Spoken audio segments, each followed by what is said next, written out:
In addition to original Medicare, you have many decisions to make regarding your Medicare coverage. You may choose to supplement your coverage with a Medicare supplement plan, also known as a Medigap plan, in addition to a Medicare Part D plan, which is your prescription drug coverage. Or you may choose to replace your original Medicare entirely with Medicare Part C, also known as Medicare Advantage. Let's go over the different components of Medicare.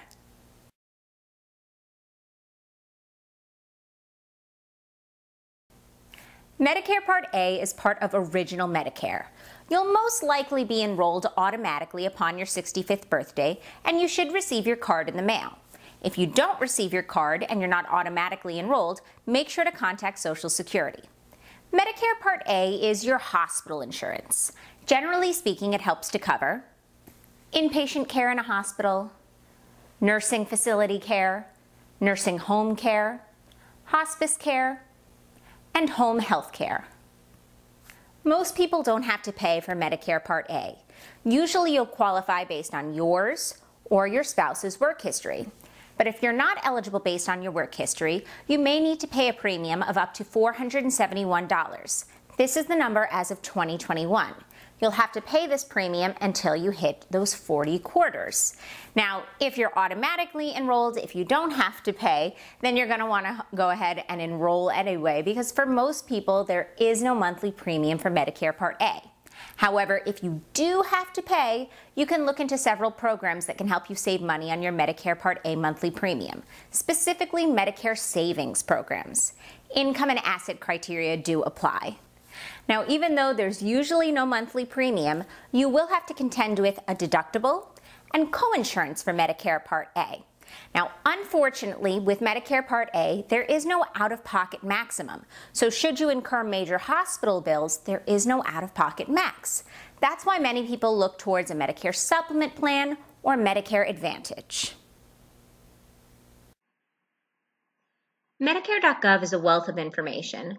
On this page specifically, you can determine exactly what your Medicare Part A costs would be.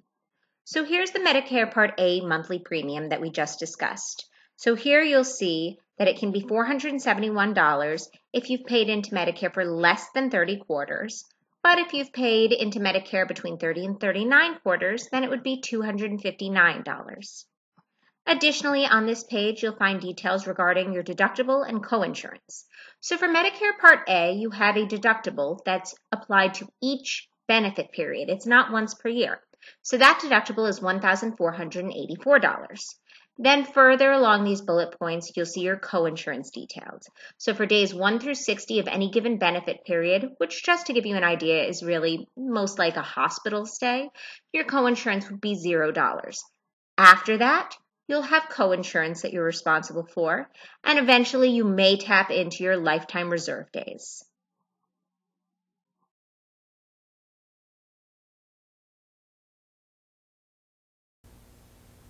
Like Medicare Part A, Medicare Part B is also part of original Medicare. You'll most likely be automatically enrolled upon your 65th birthday, and you should receive your card in the mail. But if you don't, make sure to contact Social Security.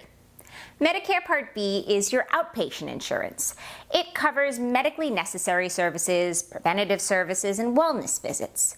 Generally speaking, Medicare Part B will help to cover doctor's visits, mental health services, outpatient surgery, ambulance services, durable medical equipment, limited prescription drugs such as injections you get in a doctor's office, and certain oral cancer drugs.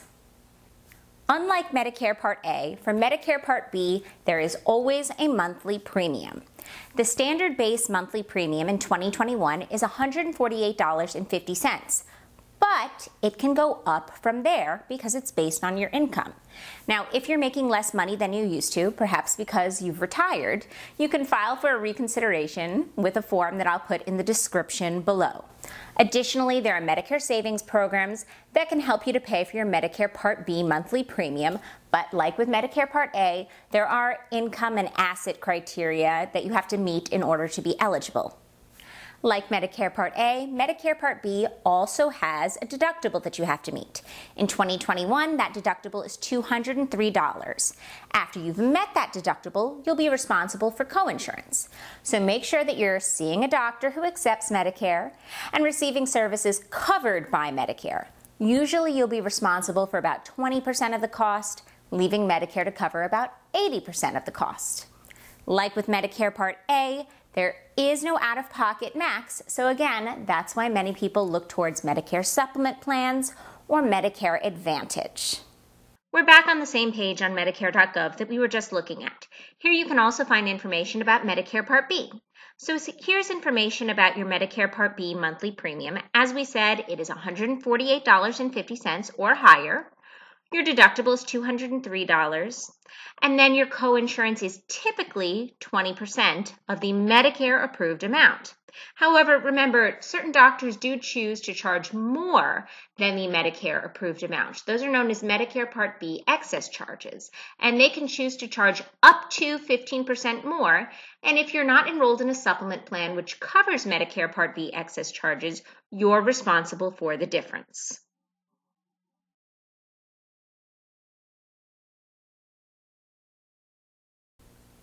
As we've discussed, Original Medicare will cover a significant portion of your health needs. However, there are still gaps and unknowns, which is why many, if not most people, look towards a Medicare supplement plan, also known as Medigap plans. Medicare supplement plans will impose yearly maximums, limit your out-of-pocket costs, and of course cover the gaps of Original Medicare. However, they will not offer additional benefits not already offered by Original Medicare. These would be benefits such as dental, vision, etc. Basically, you're going to pay a larger amount up front in the form of monthly premiums to either waive or lower your deductibles and your coinsurance. You can think of Medicare supplement plans like an all-inclusive vacation. Yes, you're going to pay more up front as opposed to picking and choosing a la carte. However, you'll know exactly what your medical expenses for the year will be, as opposed to having that sticker shock at the end of the vacation. There are 10 Medigap plans to choose from, all with different varying levels of coverage. You can view all the plans available on Medicare.gov and compare them there. Remember that the prices will vary, of course, dependent upon the plan that you choose, your location, your age, your gender, and the carrier. But Medicare supplement plans are standardized, which means the benefits don't vary from carrier to carrier. And if your doctor accepts Medicare, that is to say if they accept Original Medicare, they accept your supplement plan. So you're still going to have access to that extremely broad Original Medicare network. On Medicare.gov, you can compare the different Medigap plans available. So here you'll see Plan A, B, C, D, F, F high deductible, G and the G high deductible, Medigap Plan K, Medigap Plan L, Plan M, and Plan N. I also would like you to notice here, we're going to scroll back up, here's the premium range. Now if you'll notice, this premium range is pretty wide, from $166 to $1,636. That's because right now the only information that I've put in is a location. So if I were to put in a little bit more information, let's see how that affects the prices. A much, much smaller range. So you'll see your range of prices here on the left. That's for all of the plans. Then in the center, it's going to tell you about copays and coinsurance, because most of the plans will basically waive your copays and coinsurance. The exception to that is if you scroll all the way down, Medigap Plan K and Plan L, or what's known as cost sharing, so you're still basically going to be responsible for a small portion of the copays and coinsurance. And then you'll see that the plans will also waive your Part A deductible, but none of the plans available currently will waive the Part B deductible. That's not available to new enrollees. And then on the right-hand side of the screen is just a brief breakdown, basically, of what some of the plan benefits are.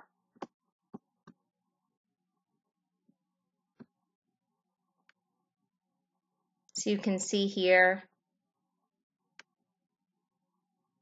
So this is Plan F, which was previously the most comprehensive plan available. It's no longer being offered to new enrollees. Currently, Plan G is the most comprehensive coverage available to new enrollees. Basically, it covers everything Plan F did cover, with the exception of the Part B deductible. So this is on Medicare.gov, where you can compare all your different plans in your area.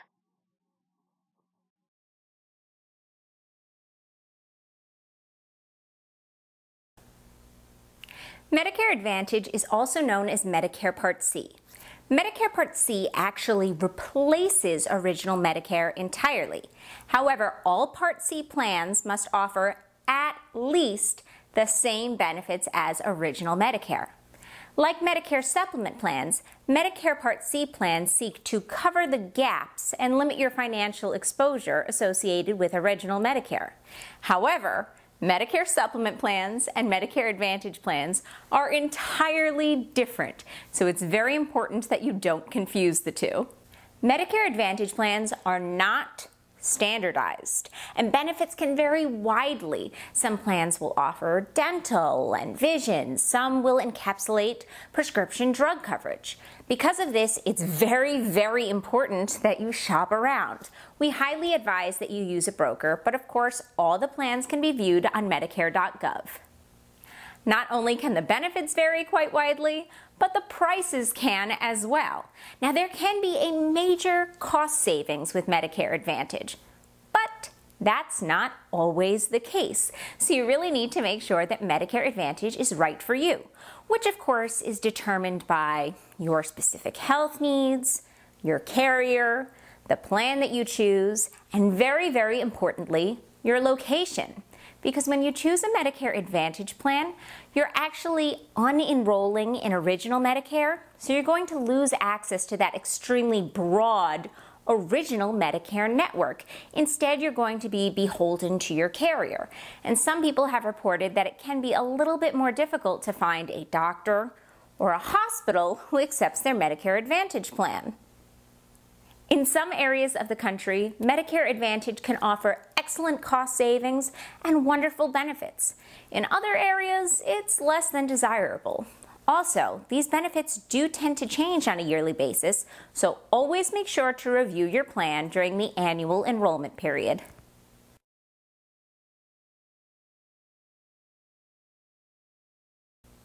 Original Medicare does not offer prescription drug coverage except for those very, very limited instances that we talked about earlier in the video. These would be things like vaccines, oral cancer medication, chemotherapy, and insulin if it's administered via insulin pump. Now, you can enroll in a prescription drug plan in one of two ways. You can either enroll in Medicare Part D, or if you're enrolled in Medicare Advantage, which is Medicare Part C, many Advantage plans already offer prescription drug coverage as part of their plan. However, if you're enrolled in a Medicare supplement plan, you're definitely going to need Medicare Part D because Medigap plans do not offer prescription drug coverage. Now, even though Medicare Part D is federally regulated, it's offered by private carriers, so you can find all of the available plans on Medicare.gov. The plans for Medicare Part D have 4 different stages. There's the deductible, the period of initial coverage, the coverage gap or donut hole, and catastrophic coverage. Each of these stages has a monetary cap, and once you've reached that cap, you'll move on to the next stage. Now, in order to keep your insurance active for Medicare Part D, there will of course be a monthly premium. The premium will be determined by your carrier and the plan that you choose. Then you may or may not have a deductible to meet. Because yes, the deductible is the first stage as regulated by the federal government. However, because these plans are offered by private carriers, in order to compete for your business, some plans may lower the deductible or waive it entirely. With Medicare Part D, eventually you'll be responsible for copays, which are determined by your plan. Now, again, you may be eligible for some extra savings with Medicare Part D with the Extra Help program. There are income and asset criteria that do apply, and you can find the form on ssa.gov, and I will put it in the description below. If you need any assistance whatsoever, you can reach us here at iHealthBrokers at 888-410-0344. We're licensed nationwide, and there is no charge for our services, and we really are the Medicare experts. We'll see you next time. Bye-bye.